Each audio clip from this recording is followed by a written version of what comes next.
So even though we face the difficulties of today and tomorrow, I still have a dream.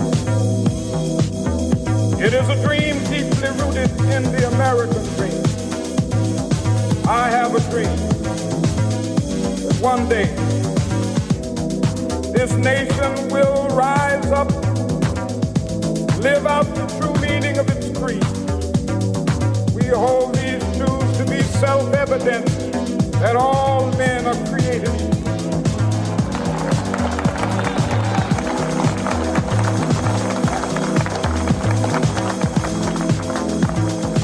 I have a dream that one day on the red hills of Georgia, sons of former slaves. Hey, everybody, we all have a dream. Oh, God. This is the way shit works now with your boys, Lucas and Bobby from the Bronx, Rob Solves America, Biden's burner account.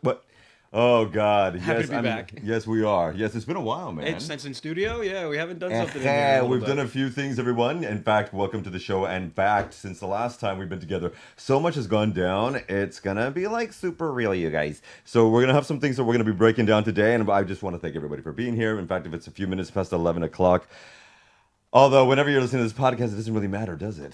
Right. And it's also typical for us to go in a couple minutes after. So yeah, in fact, I asked Mr. Tech Man, shout out Eduardo, thank you, sir, if we could start a little bit late because I'm running like a chicken without a head cut off. Do you say that? yeah, no, I think I do. I do because it's been that way. It's been that way in the United States for about 6 months now. But what are you talking about? I don't think this makes sense. But I think we have a good balance here today. We're gonna bring them a little bit of the real, and then a little bit of like something to cleanse the mind and soul about Barcelona. We have a good group of people coming in to talk about Barcelona. That's going to be an hour and too. Culture, expat life. So we'll start off talking about the unfortunate circumstances of the chaotic negligence in the United States government. I don't know what you're talking about, and man. then we'll go on to discuss everything else about our lives and our friends in Barcelona. So I think we'll mix it up. We have a guest coming in any momento, but I figured we'll get a proper, solid introduction. Welcome back.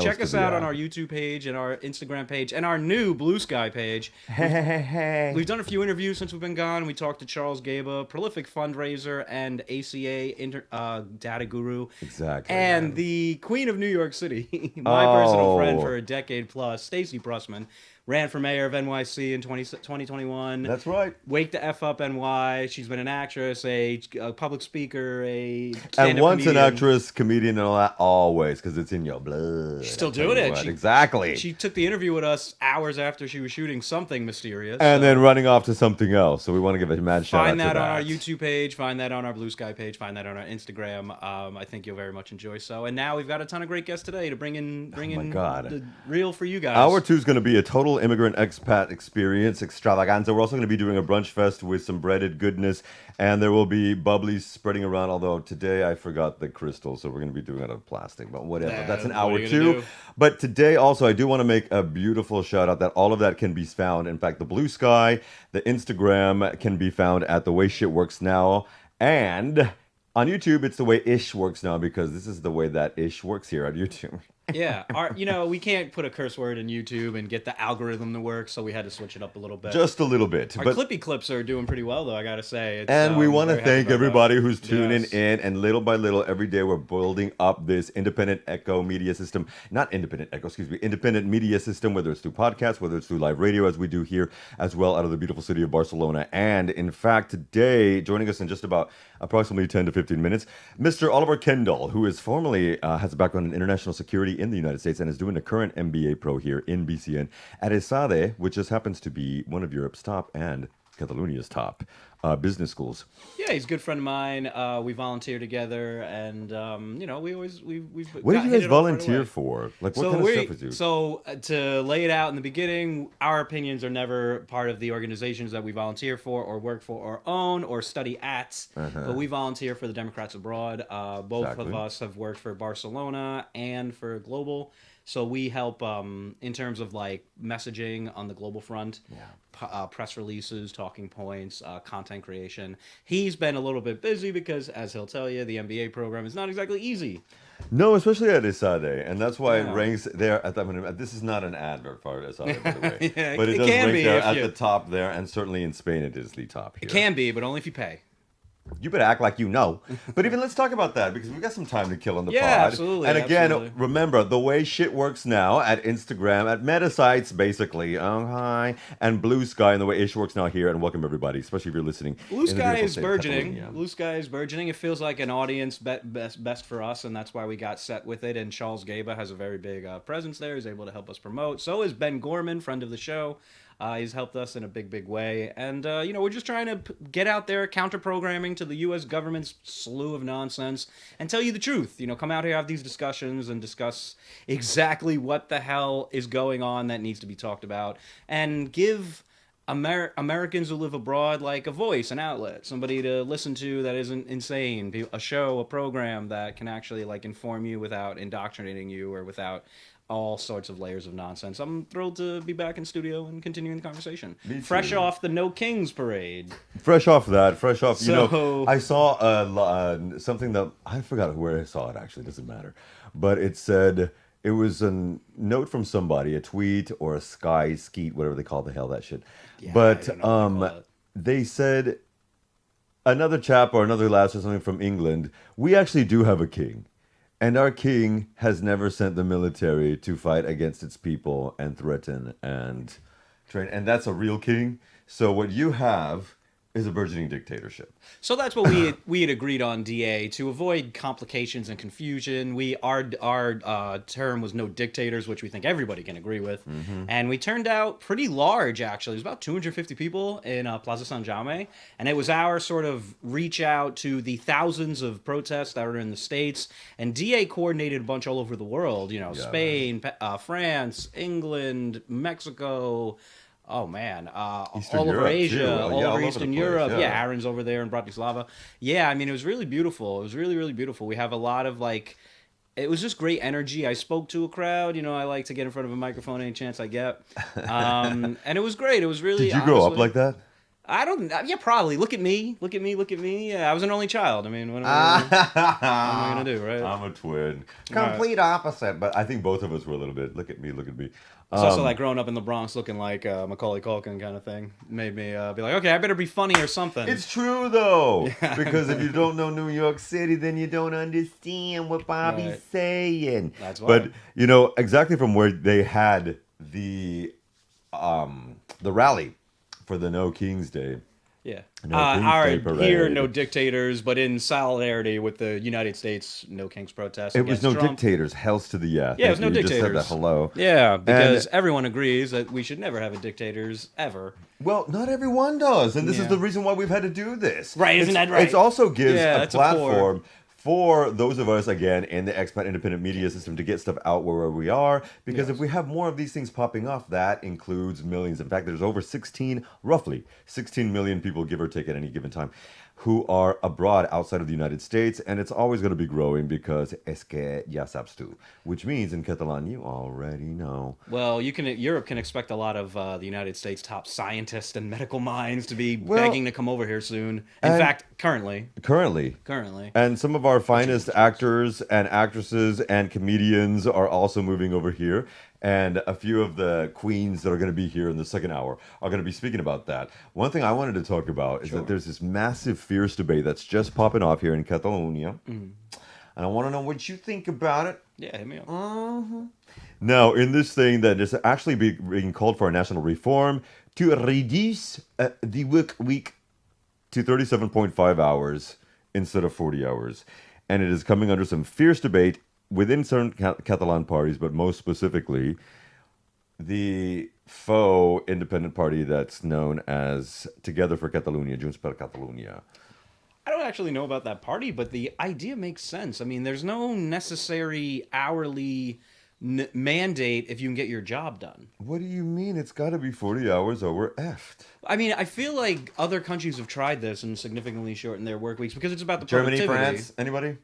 I mean, it's about the productivity, but also like it's also about not being worked to death. I mean, we've made a lot of progress in the labor movement over the last century or so to say that you don't have to work 12 hours a day every 7 days a week. We've gotten better, slightly better over time. And unfortunately, in the United States, they want to bring that back to make America great again. Well, we're gonna have to. But I agree with shortening the work week, especially when it's applicable. I mean, it makes perfect sense to me. I do come from we both do. We have a New York City work-based background. Oh, yeah, absolutely. And there's certainly something in the finance and other community, well, certainly in the finance community and attorneys and what things that working 60, 70, 80-hour weeks is normal. Right. No, some of my friends actually do that kind of schedule. A lot of mine do too. And I mean, my auntie who, shout out to Aunt Laura. By the way, Aunt Laura runs so many of the city's original punk rock bars. So thank you, Aunt Laura, for always giving us a place to drink. Nice. Love you. Yeah.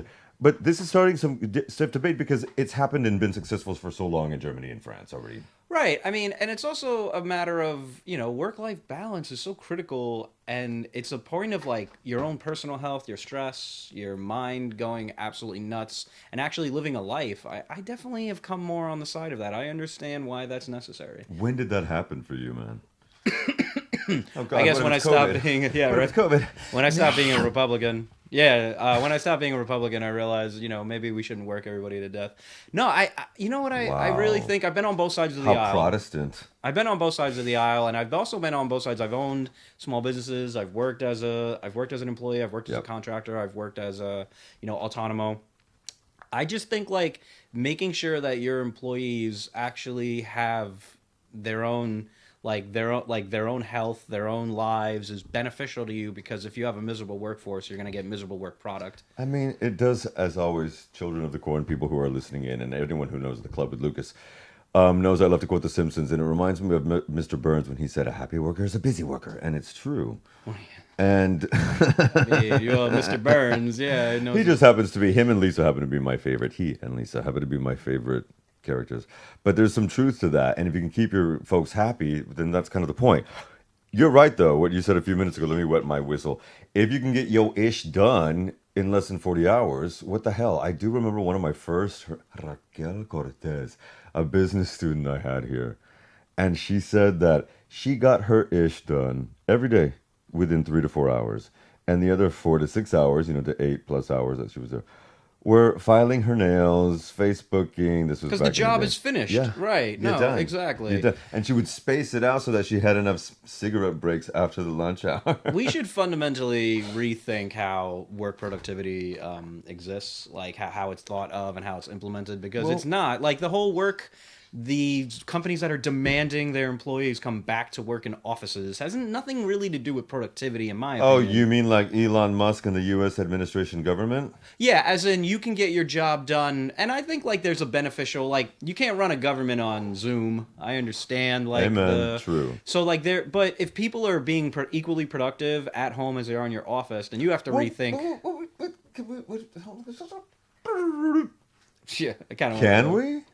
Because we done dead for months and to years. Because what's going to happen? Like, there's going to be another pandemic because you have a bunch of maniacs running U.S. government health right now. I rebuke those words in Jesus' name. Why would you say that? Because, they're replacing the vaccine advisory committee with a bunch of, like, wellness industry grifters in the U.S. government right now. There you go. So we're just counting down the days in the next pandemic. So we're just going to wind up having to go full work remote anyway. So what's the point of it? I think it's about employers and management using that as a benefit to negotiate against your wages and benefit, like your wages and general benefits, like well, you can work hybrid. Like, well, that's something you wanted. That's something you wanted me to do anyway. Like, why is that a benefit? Yeah, take Fridays off. There's some hybrid for you. But yeah, I mean, I've been a contractor for like a while, so like my schedule's always been weird. Mm-hmm. Like I've done 10-hour, 12-hour, 13, 15-hour days, and then I've taken 2 weeks off, and so like I kind of understand the ways that like work gets finished and completed. I've been doing project management and event stuff for quite a while now, and I understand that like when I'm on, and then when you're off, you're just off. So what's the point of, like you said, your friend, she's done with her work in 4 hours, and you're just paying somebody to sit there and do nothing. nothing. It Keep doesn't make keep any a sense. seat hot, yeah. In management's opinion, that would be, well, then let's give her extra work. Like, not the work we paid you for. Okay, but that would be... Boy, we're really shooting the shit today. That would be... Yeah, what the hell, why not? More, don't you think, a U.S. New York City-based way of... Oh, you've got more time? Huakata. Like, in the office back in the day in New York City, before 2010 when I was moving here, there was always stuff in the to do. It never finished, man. Yeah. And so there's this element of that, and I believe that some of us, and we're going to find out more with some of our sisters coming in the second hour, that they bring that here. You know, that stuff, we bring that energy with us here. And sometimes, certainly with a lot of the business clients I've had to work with, people learn from that. People are inspired by that, you know, get up and go attitude. There's a phrase here in Spain called espabilarse, which means, well, I often say in business sessions, we don't have that because we're all born with it. Okay. Like all of us can sing and dance. But espabilarse means get up and go, to have the drive, to do something. Which I think there's a lot of merit there. I mean, it makes a lot of sense for people that are... I mean, again, I've done these on both sides of the aisle when I'm really passionate about something. Like, the hours don't ever matter, the days don't ever matter. Like this show, I started putting together edits on Sunday afternoon. You've also done it on both sides of the aisle in reference to politics. Well, yeah, exactly. Oh, I've been a union member, you know? Like, I've been a loyal and dues-paying union member for 14 years before my life in Barcelona. And look, children, he's only 34. They're only 34. So you can do this. I'm 42. 33. 42. Yeah, 33. And oh my God. Our guest is actually here. Maybe we should take a... I believe that I will start talking, Eduardo, if you will focus on me. Because I don't know if you know this or not, but it's not just about me. Maybe you want to open the door for him? Yeah, sure. Slide of course away I to the can. side. We can just cut this out. Hey, we'll just cut this out. You know what? Something tells me that his face looks familiar. But, yeah, go ahead. Yeah, okay. Mr. Kendall is going to be joining us. Like we talked about earlier, Oliver Kendall is going to be joining us.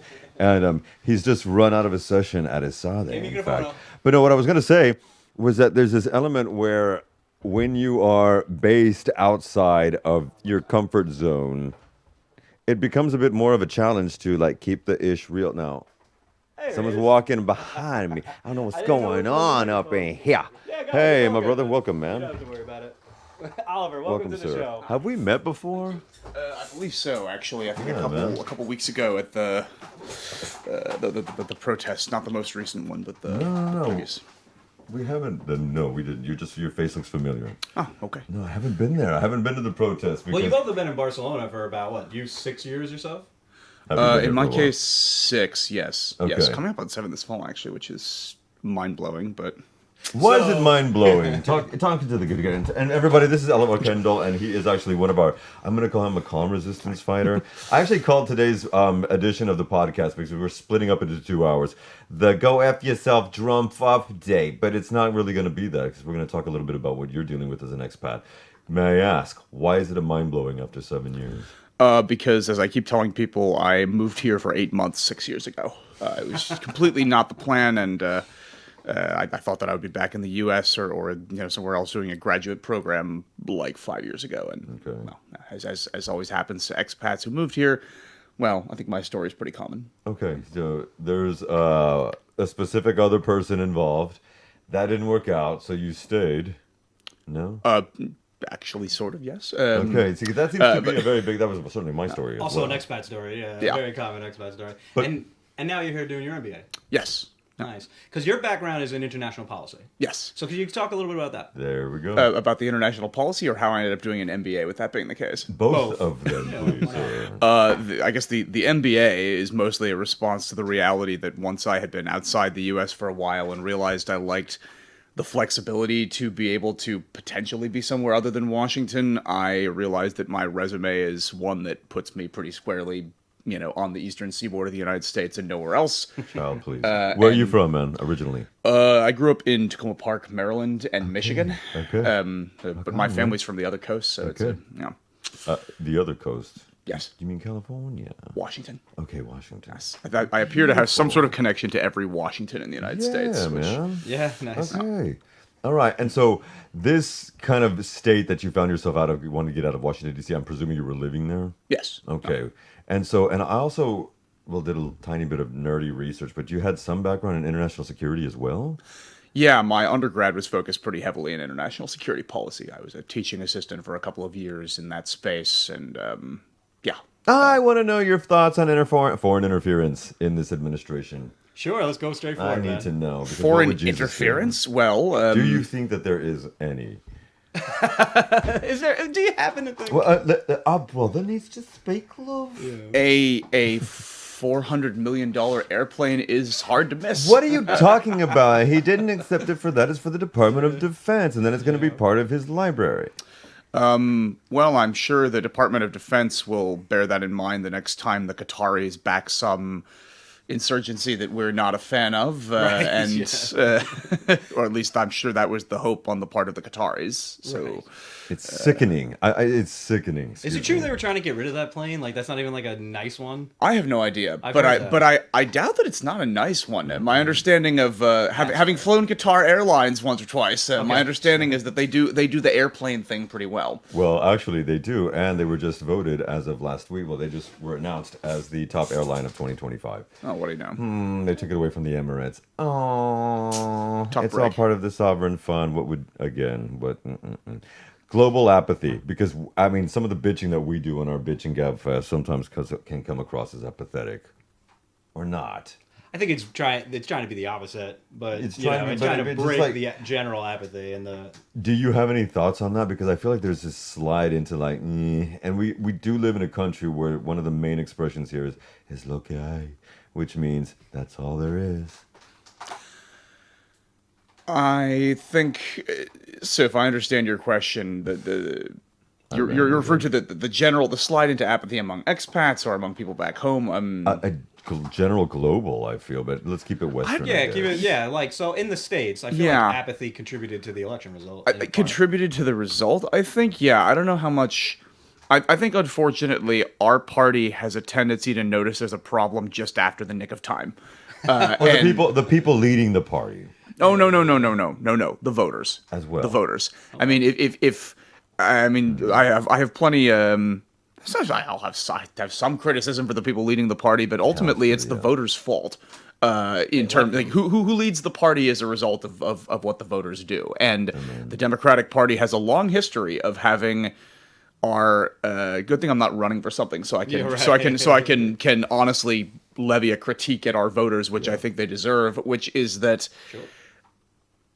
And I think this is changing as our coalition shifts to be, some of the suburbanites that we've stolen from the Republicans. But for decades, we've had this problem of Democratic voters seem to need to fall in love with a charismatic young candidate in order for them to vote for anything. And you see that in the fact that if only this were a visual medium, I could use my talk with the hand kind of thing. But I guess I can't. But I mean, I can make the point that when you look at voting patterns among Republicans for the last couple decades, it doesn't rise and fall from a presidential year to midterm year at nearly the same rate that the Democratic vote does, which to me underlines a degree of not taking it seriously enough among Democratic voters of this sort of oh, look, I was inspired by this young, charismatic presidential candidate. I'll bother to show up to vote.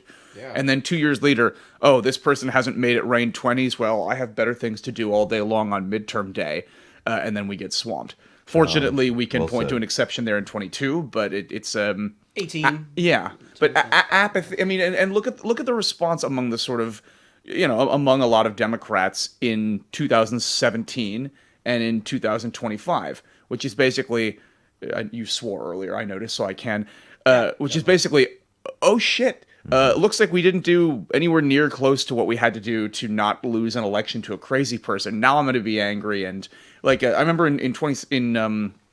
after the 2016, I think it was in Portland, there was some sort of riot thingy after the election where a bunch of people came and threw trash cans through windows and looted small businesses and did a ton of damage to, exactly the kinds of people that the Trump presidency would then go ahead and do more damage to. Yeah. And of the people who were doing that, only a fraction of them had been registered to vote. And I definitely have an issue with doing not voting and then trying to make your change happen through like crazy shit like that. So like I love running these protests. We've been doing them for a while in our group, and we both have said like these are our conversations. We don't represent anybody we volunteer for or get educated from or companies we work for or own. These are our opinions that we're saying. But like you're absolutely right. There's an entire like, and I really feel like social media is fueling this, where a lot of people like go straight to like, let's jump into like Luigi is the man, but I never vote. So you have to shoot the healthcare executive on the street, but you can't vote for a party that'll give you more healthcare.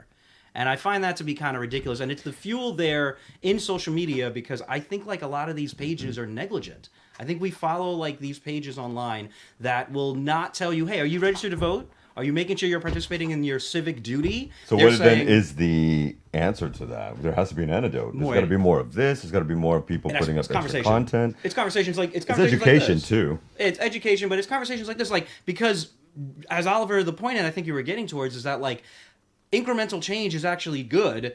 And it's in a country with 330 million people. It's a very difficult thing to do. So when a Democratic president gets elected to solve a bunch of crises that a Republican president has created with their negligence, but then they don't solve all the problems in the world in 4 years, by about the midterms, as he had said, it's not raining 20s or every single problem isn't solved, well, then I'm just going to stay home. But the Republicans go in and issue vote every single time they show up and they go, no. I want to keep the power. My party has to be in charge. They have to do that. And I think that's coalition problems in an information chaos time. Well, let's ask you something else then. If that's the case, what are some of the things that we should be preparing for? Do you, for example, think that there's going to be, or do you guys both, but sir, do you think that there's going to be some midterm elections next year, or are we going to have the autocratic takeover? I don't think that, given the future right now. Yeah, the silver lining to the Trump administration's malice is their incompetence, and I find it. I admit I have always been one of the people that believes that not just Trump but his movement and what his movement has done to the Republican Party represents a clear and present threat to the continuation of democracy in the United States. And it's a past threat that's just manifested fully. Well, I'd say that it represents that threat. However, it's metastasized but we are still aided by their incompetence when they're in power. I mean, they have not done a very good job on a lot of things, and so all of which is to say, am I worried? Talk about Christy like this. Hey, our girl Christy will land on her feet, I'm sure. But like the point I'm trying to make is I think that although the Trump movement certainly represents a threat to democracy in the medium and the long term, I doubt that they will have managed to turn the United States into Hungary in effect by 2026. I think we do have another shot, but if that's going to happen, the Democrats need to do some serious introspection 6 months ago about why it is that we are in this position rather than continuing to flounder, and we need to actually, not be polling at a lower level than the least effective president in the history of the United States by the time that election comes along. This is the same thing that's happened here, though, man, because last weekend, and I was actually supposed to do something on my own show last weekend, and I had some stuff happen. I needed the day off. Sorry, everyone. But there was an element where there was 50,000 people that showed up in Madrid to protest the Sanchez administration for some shit that's really going down, and it is. And more people should have been well aware of it. But without the thinking or remembering that 6 years ago, the Pepe were voted out for billions and billions of fraud. When you arrived, I guess. Yes. That was all happening. And so there's this element where people, whatever, we forget that. And the same thing, the socialist government who has done the most, in fact, Spain is the strongest growth economy in the world right now, and was in 2024 as well. And yet the socialists have the lowest approval rating in their history since 1978, December, with the Constitution. And so this pattern seems to start happening. And we had 91 million people that did not vote in that last election. 2024, you mean? In the States? In 2024. Yeah. And as our Queen Annie Grall has said, only about 9 to 10% of U.S. expats abroad of the 16 million voted. Yeah. 10%. Which is an improvement. Sadly. Right. That is an improvement. Incremental. Yeah. Having serio? Yeah, it's an improvement. As in, it's been less. It has usually been less. This is where although I know Rob and I are not speaking for Democrats abroad at the moment, but it is, having been involved in the 2020 campaign and the 2024 one, 2020 represented like a 2.5 times increase over 2016. Wow. The leadership that was in place during the 2020 election in Democrats abroad was phenomenal. And also, I think that actually, weirdly enough, I think that the Shout pandemic... out Chris Riley. Yeah, Chris Riley. Chris, yes, and globally, Julia Bryan was just such a phenomenal leader of Democrats abroad. But the thing is, I think that in addition to those things, I think 2020 favored Democrats abroad, strangely enough, via the pandemic. Because people who are inside and on the computer more are more connected to international networks that they're a part of. And I think that we had an advantage then. And then I don't remember whether our turnout in 24 went up or down. I don't think that it changed that much. It's slightly down, but the changeover to Kamala we started seeing astronomical increases in registrations, but I don't know about the actual voting data yet. Well, I mean, we do know that there was over 81 million in 2020 for Biden and 75 for her this time. So right there, we do see a 6 million discrepancy there. When we talk about that, though, what should we do to encourage, like, for example, a younger vote, or to get back our Latino men, for fuck's sake, as a Latino man here? Well, saying Latino instead of Latinx is probably a good place to start. Okay, but even that, people need to get the fuck over themselves with that. Who gives an ish? It's semantics. It's the same stuff that we were saying back in the day about don't say the N-word and don't say this one. Like, eventually, we have to just fall in line. This is just a part of the pattern. I don't think we need to... Why does it have to be such a big deal if you say Latinx versus Latino? The people that give a shit are insecure, because anyone who's secure doesn't give a fuck. Well, do they I mean, you're Latino. I am, very much so. How do generally people feel about this kind of... They don't give a shit. We don't... part of it is... Okay, whatever. But then at the same time, with all of the norms in reference to gender, in reference to all of these things, in reference to office politics and things that we can, monikers that people take on there, everything has to adapt and change. Who gives a shit? Well, I think that's also our coalition issue. So, like, we're not a cult, right? So, like, we're not lockstep with a fearless leader. It's going to have people with all sorts of different backgrounds, like myself, like you. We all have different backgrounds, and you have everything under the tent of not fascist is essentially a potential vote for a Democratic Party. But we're not necessarily appealing to all of those potential votes. What about for a the variety David Hogg of different... What? The David Hogg thing. Oh, honestly, that dude... In my opinion, I don't really... Remember his background? Yeah. No, listen. But also... Okay, yeah. Like, he's not somebody who was actually qualified for the job that he ran for. And he decided to show up and say, well, if I don't like people, I'm just going to force them out. And I don't know if I went to DA and I said, let me be the global director, and I'm going to force people out if I don't like them. Mr. Kendall has a... I admit, I actually weirdly don't have a super strong opinion on this, but insofar as I have one, my understanding, first of all, is that David Hogg's "I'm going to come primary you" thing existed prior to his going into the DNC, so it wasn't like he came in and his first move was like, hey, you know what occurs to me fair. Now that I'm here, I'm going to primary everybody. Okay. That being said, I also am somebody who thinks that one of the worst things that's happened in American politics is when the word primary became a verb. And I think that the only reason I'm not freaked out about David Hogg's thing here is that my understanding is that his effort was not just a straight up let's primary everybody from the left thing. I don't think his goal was to become the Green Tea Party. That being said, again,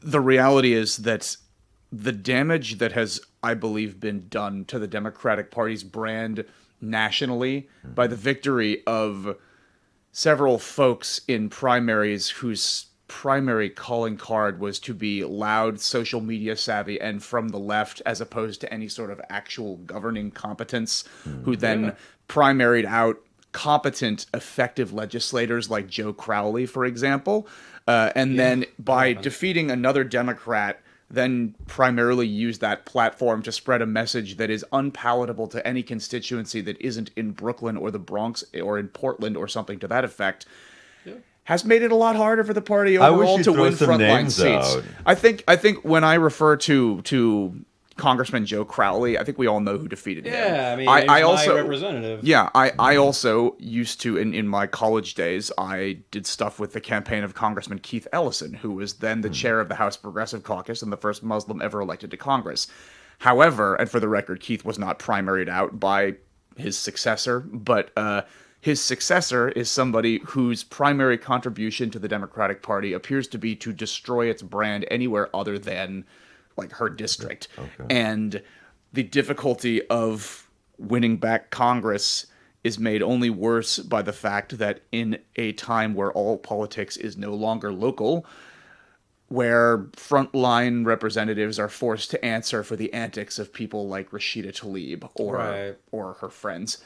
And, you know, this is where I know that David Hogg's primary thing was not aimed at it was not a Justice Democrat style let's pick the craziest furthest left person we can everywhere and get them into office, but I still am a little bit about the idea of the primary being the primary goal here. No, I agree. And then what happened in this situation, we should be clear, is because Malcolm Kenyatta got reappointed immediately, was that there was a flawed issue with the actual voting process in which how they filed the people running, and so they just had to rerun it because they didn't get it right. And David could have reran, like he just didn't have the support to get it after a while. But you're right about the Democratic Party brand, and this is what I've said on this show, and I've said it to other people in conversations. It's because the party doesn't really have an identity. And when you don't have an identity, you are defined by your political opponents. You're defined by the media. You're defined by social media grifters with 30 million followers. And you know what's in? Shitting on the Democratic Party to look balanced. Yeah. So the Democratic Party has a huge problem with people lying. You lift it up. You always have a way of. I try to. I try to. So let's do some lifting because my tits need it. Because we do. Well, the party has an extremely large amount of legislative wins federally, statewide, and locally. The party is the only party that can defeat fascists that are trying to destroy scientific research, trying to destroy public parks, trying to crush immigrant families. I mean, listen, you can play reinvent the wheel and let's go. I wish we had a European style system with as many parties as there were clouds in the sky. But that ain't the system now. Do you, Diane? No, I'm kidding, but I'm saying yes. Yes. It would be so. Oh, I'm sorry. Now go. Since we're fantasizing, yeah, sure. You have no idea tell me. how what I would give to be in a situation where I could vote for my party. Can I guess? Then the sort of people that I was just alluding to a couple of minutes ago can have their own little Sumar style thing over to the side, and I could say, I'm not responsible for any of that crazy shit that person just said. Not my party. Don't you wish that other mother effing party that had done the same thing, because it is no longer that conservative Republican Party. We have someone coming in now or two whose father is actually an Orange County federal judge. And not a MAGA, I would assume. Or maybe. Orange County? Hard to say. And so, I'm not going to say that. Obviously, she can speak for herself, yeah. But there's an element where there is a moment where probably only about 20% of ex-Republicans, pre-2016-15, the escalator, would have said, this is okay. And now it's about 20%, and 80% are, give me more, Daddy, we need it. They even say it on stage, Daddy's here, and he's going to give you a spanking. And then that motherfucker has a fight with Ted Cruz, and that made me come rainbows, because Tucker Carlson. That was annoying and ridiculously truth to a point, because he did hold him to Tucker. Tucker exposing Ted Cruz for not even knowing how many people live in a country that he wants to bomb into the Stone Age. Although in terms of the actual overall point, Ted Cruz is basically right in his assessment of Tucker Carlson, at least. Of course. Isn't that, if I only saw a clip of that interview, but it was one where he was like, Tucker, why do you work for Russia? Or something like that. It was one of these moments where I was like, I hate when I have to find Ted Cruz to be the more appealing option in a conversation, but like, that's the thing. Because he's so who do you hate less? Well, in a fight between syphilis and AIDS, one does win. In my having seen little bits of the conversation with Tucker Carlson, Tucker Carlson is the AIDS of that conversation. Oh, without a doubt, he's far worse for sure. He doesn't have the power or the amp, like the microphone, because it's not Fox News, he's doing his own podcast. Good thing he's gone. But He's absolutely the worst piece of garbage, like one of the worst pieces of garbage living, for sure. Could we? Do my brothers think that Fox News is the worst, or at least largest trash pile that has? They staff the White House. 30 of them work in the White House right now.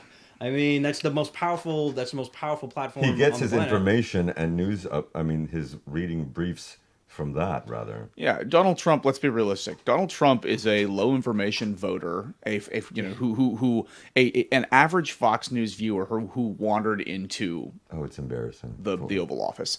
That being said, I'm one of the people that also thinks that our side has mishandled Fox by not going on there all the time. Amen. We should brother. fight them. I agree. It's there's always been the cool kids in the coalition represented by the Obama bros on the Pod Save America thing have always made the argument of like, or actually I think not all of them, but a couple of them have made the argument of like, if you go there, you're legitimizing it, bro. First of all, like some larger than you would expect portion of their audience are in fact Democrats.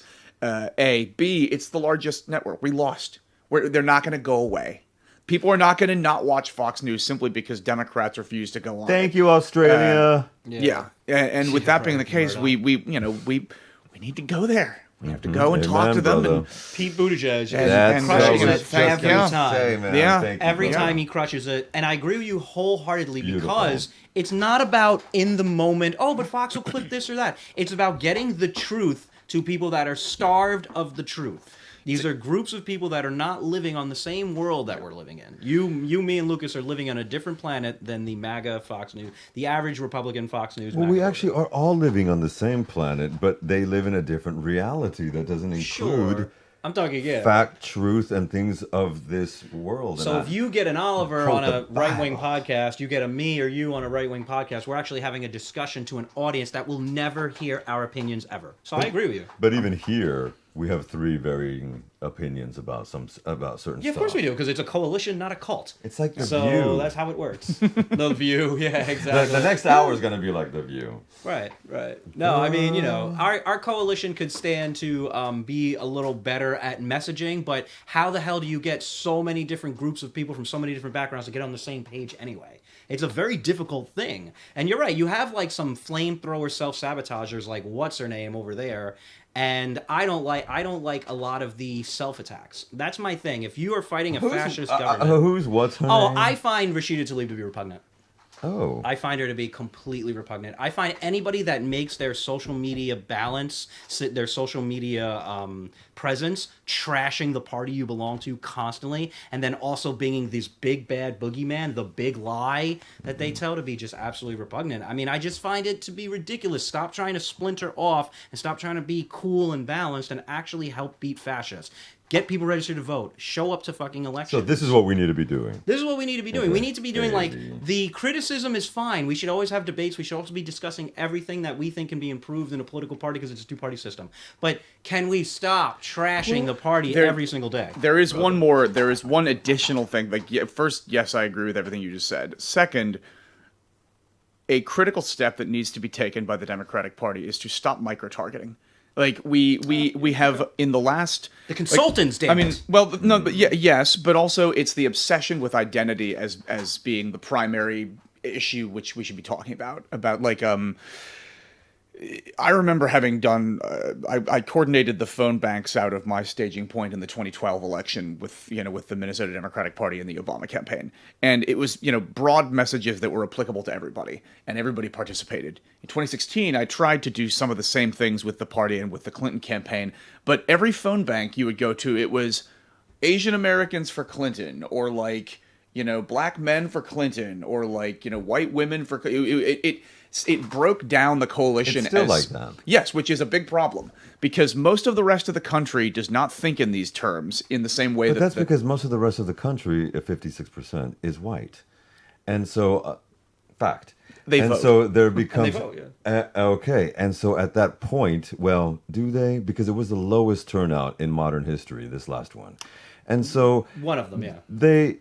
Because 2016, I think, was the actual lowest Really? in our lifetimes. Yeah, because the sheer number of actual returns. But you're right, Claro, it's 80 claro, million. claro. Well, We're also talking the 80 million population was people also set out. different. We're talking 80 million people set out every So time. there's an element where We're talking- if that doesn't get addressed because the original sin and all that BS and all that, because it's there, there is an element where it's not going to stop. And now this is only just going to proliferate it even more. But with that being the case, and that's not our direct argument, but if our implication is that you should vote on the basis of which accident of birth group you belong to, then we're going to lose. Because, at least for now, the notion that at some point the country will just become diverse enough that the Democrats will just win by default is clearly bullshit, especially in the context of this last election, where Donald Trump got a higher rate of non-white guy vote than any Republican in decades.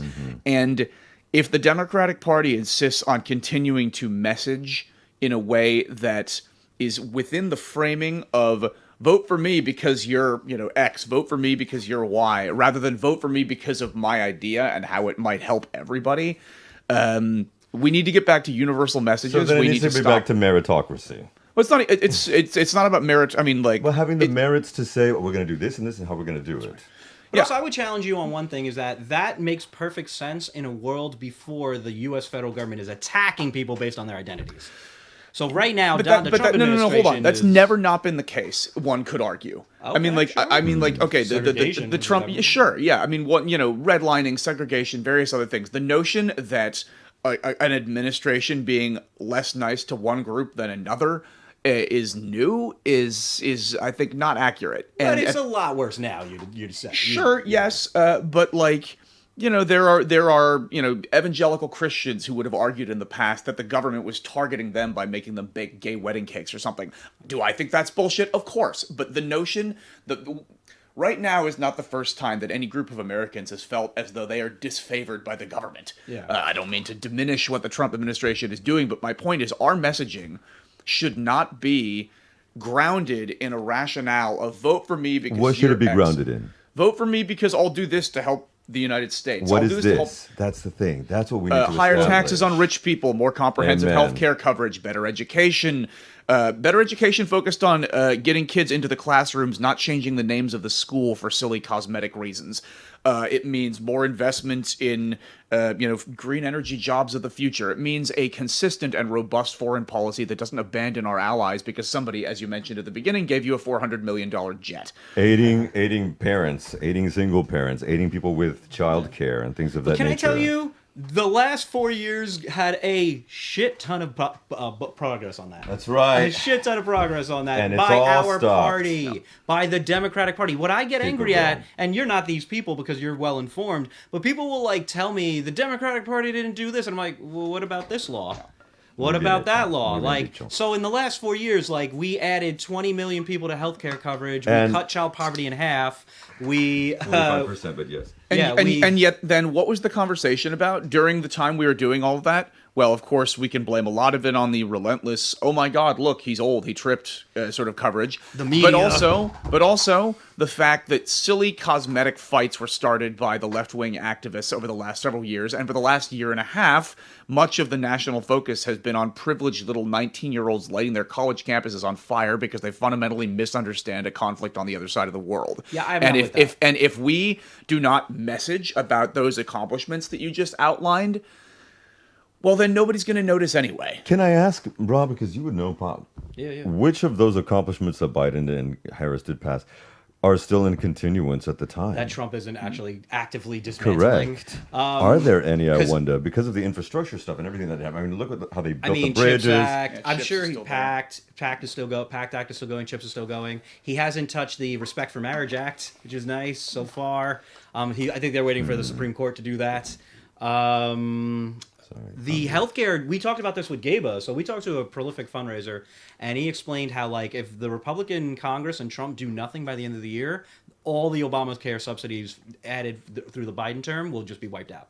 So they have to just do nothing, and everybody's healthcare costs that are on Obamacare. You should really stop sunsetting things. Yeah, really, right? Just make it permanent. Should really stop sunsetting things. Yeah. Do you remember that state where they through a technicality of the law, they properly funded education for 400 years or something? And so he was able, I forget, I think it wasn't Wisconsin, But never mind. But there's What? something- I agree with you. Like, so there's a technicality in their law that like it didn't have a limitation to funding provisions, and so the governor got real smart about it, and he said, "We're funding this for 400 years," and the courts actually had to be like, "Well, yeah, that's technically the law. Like, we're interpreting the law," and I'm like, so I agree with you 100%. We should be doing that. But my thing is, stop. I need people to like realize that like it's never going to. We're never going to solve all the problems if you only give us 4 years to do it. Stop only giving us 4 years. Stop giving LBJ 4 years. Stop giving Biden 4 years. Stop giving Carter 4 years. You got Obama for 8, and there was financial reform. There was healthcare reform. There was a peaceful, better world. Like the thing is that I think that logic is correct, but I think within that we need to recognize that a president doesn't have 4 years. The president usually has 100 days, and the point of this is not about. Ultimately, and I don't know if there's anything realistically that we can do about this, because ultimately, a president doesn't have 4 years. A president has 100 days. Why does a president have 100 days? Because the legislative and the executive branch are not in any way connected, and the legislative branch has their own agenda that starts, pretty soon when they need to run for re-election. The only way we fix those things is by either having a parliamentary system wherein the legislative and the executive branch are the same thing, or by enacting some sort of electoral reforms in the United States where there isn't an incentive to be running and fundraising the minute you arrive. Ultimately, if you need one or two houses of one of the 3 branches of government to get a lot of your agenda done, especially if your agenda is expansive, given that, if you need one half of you need both of the halves of the legislative branch, but if one half of the legislative branch is distracted almost immediately by the need to be on the phone fundraising for 9 hours a day from the minute they arrive, 100 days goes by quick. Well, tell me, both of you, what you think of this. I always thought term limits are a debatable concept, but I think terms can be Terrible longer. idea. Okay, go. So Term limits are a terrible I'm not sold idea. On it. I'm not sold on it. The thing. Think about this. Years and years ago. We'll have to wrap up after this. Oh, okay. I'll skip the backstory then. The bottom line is, think about a state like California that has term limits for their legislature. You can have like 3 terms. The thing is, legislating done properly is actually a job that requires some level of skill and expertise, which is part of why I don't like primaries by young, unqualified activists who, aren't actually as good at the job as the person they primaried out. But legislating is a complicated job that takes some skill and experience. If you're there for 2 years, you're kind of learning your way around. Maybe by the end of your second term, you're actually good at the job. And then after your third term, they kick you out. The best and brightest are not going to go into government if they know that they have a limited time contract. That's not how you attract talent. And we want talented people doing our legislating. Yeah, the notion that politics should be like unprofessional and done by just people who show up once a year who read an old Thomas Hobbes book one day a long time ago. That's a terrible reference, but the idea that legislators shouldn't be professionals in some way is nuts if you want good legislation. And if you sunset people's time in the legislature from the get-go, other than with elections, it tears them up. Yeah.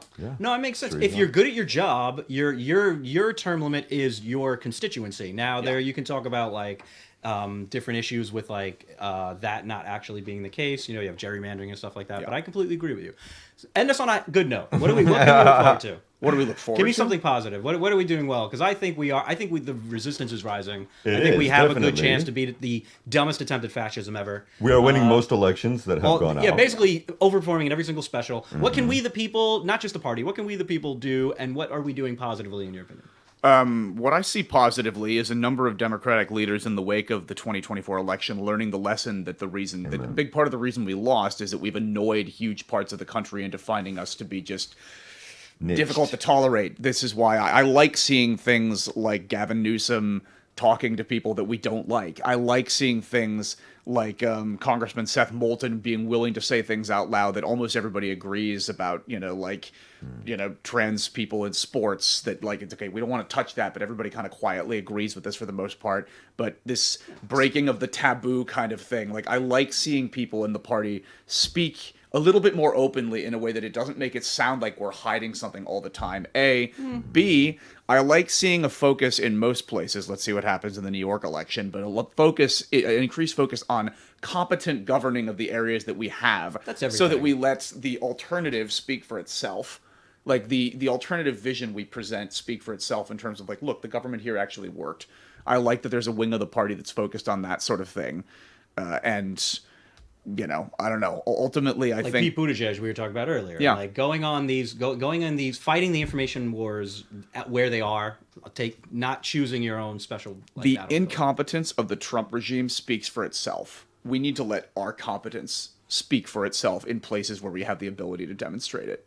Amen. Love that. And with that, we shall end. Awesome. Good This talk. is my brother Oliver Kendall. Thank you so much for being here, man. Thank you. Thank you for being Yeah, we here, gotta get your everybody. podcast You going again. already know, shit. Yeah, because you have one too. I have not. The NBA has basically ended my life, and I have not done it since the election. What was but it called, really quickly? It was called OK Talks. It does still exist, and it will. It's on. And a it's on there. Temporary it's on Spotify, hiatus. Apple, and OK Talks. And everybody, this is Tori Sparks, as everybody knows. In the next hour, we have a whole range of topics coming up. So Some we'll talk good to you for on the your flip mental side health good news. on hour 2 of The Way Yeah. Shit Works Now. Thank you. Shout out, everybody. Peace. We'll be right back. Adios. Oh, thanks, man.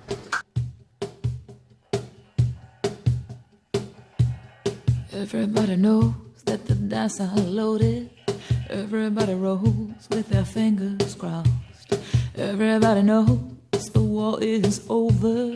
Everybody knows the good guys lost. Everybody knows that the fight was fixed. The poor stay poor, the rich get rich. That's how it goes. And everybody knows.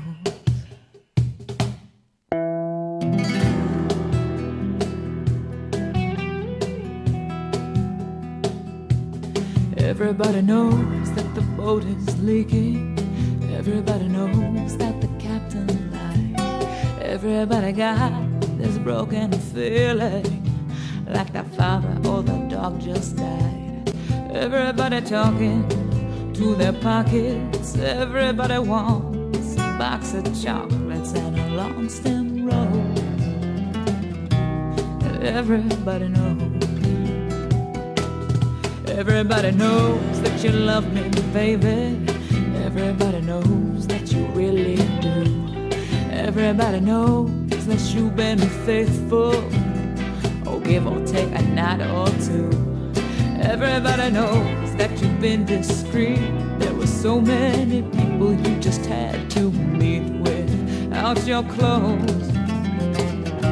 And everybody knows.